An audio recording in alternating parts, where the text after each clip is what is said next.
I did my PhD at SFU in sociology, and since a year now, I've been working at UBC's Public Scholars Initiative for doctoral students, which is an innovative program to reimagine the PhD in ways that I'll be describing. So let's begin by accepting that community engagement is a very sexy term. Like if you mention it on a date, people would be like, wow, that guy is a keeper. In the last 2 decades, community engagement has become one of the mandates of many serious universities. SFU calls itself the Engaged University, and rightly so. UBC, one of its mandates is to be a place of engagement. So universities have realized this, that community engagement matters. What if we could go forward by reimagining the structures of our educational programs so that we can better contribute to the communities that we live in?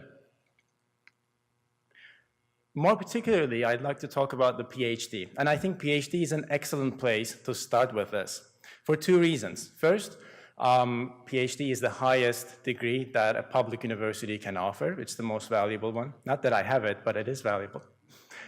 But also, I think PhD students are even more eager than some faculty to do research that contributes to the public good with real-world impact.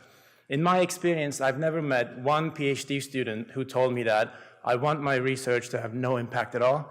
I want it to rot in a library shelf. That doesn't happen. I don't think you did either.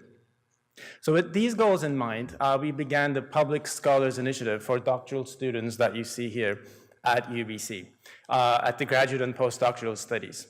So each year, 40 doctoral students are accepted to be a part of the Public Scholars Network. They're being funded, and they're being academically and administratively supported for their community-based research.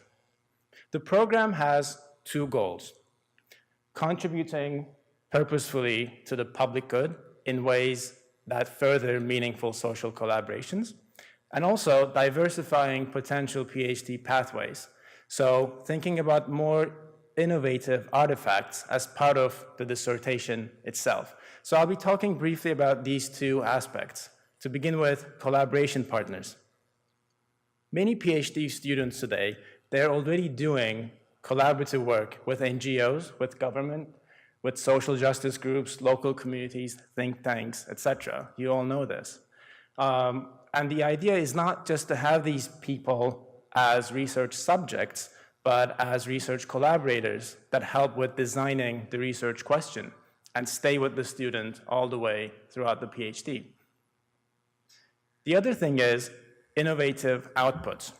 The dissertation has been transforming in the last few decades, and what if we could go a bit more forward and include policy papers, documentary films, music, albums, exhibition performances, cookbooks even, training programs, and syllabus. So we're not making these things up. Students are already doing this, but it's just about giving it a name and some support so that universities recognize this for better public engagement. I'll just use 2 examples from the Public Scholars Initiative. One is Emily Ruggles that you see above. Emily is a PhD student in population and public health. And her research is about green spaces and urban green spaces and how they positively influence mental health.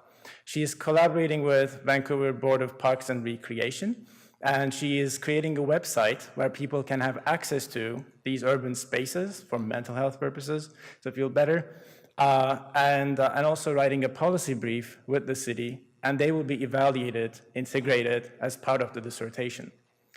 And below you see Ajay Bhardwaj, who is a filmmaker and a PhD student in Asian studies.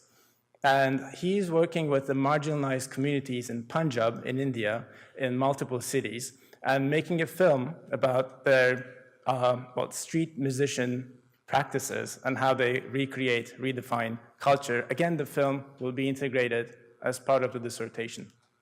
So as I said, the idea with the Public Scholars Initiative is not to reinvent the wheel. Nobody's arguing that. But it's that many PhD students at SFU, at UBC, all around the world, they're doing this kind of work And I think it's our job as universities to support these amazing public scholars. Thank you very much.